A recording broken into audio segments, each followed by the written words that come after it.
Symai, Dyfgu Hywel dyn nhw a dwi'n uwch ddarlithydd addysg ym Mhrifysgol Met Caerdydd.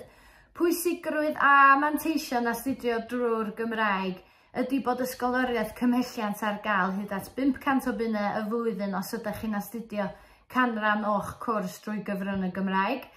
Adborth fyddai'n gael gan fy myfyrwyr yn aml iawn ydy bod nhw'n mwynhau bod mewn grwpiau chydig bach yn llai, bod yna berthynas dda rhwng y myfyrwyr a'r darlithwyr a'r tiwtoriad a hefyd y gefnogaeth yn ystod eich taith yn y brifysgol.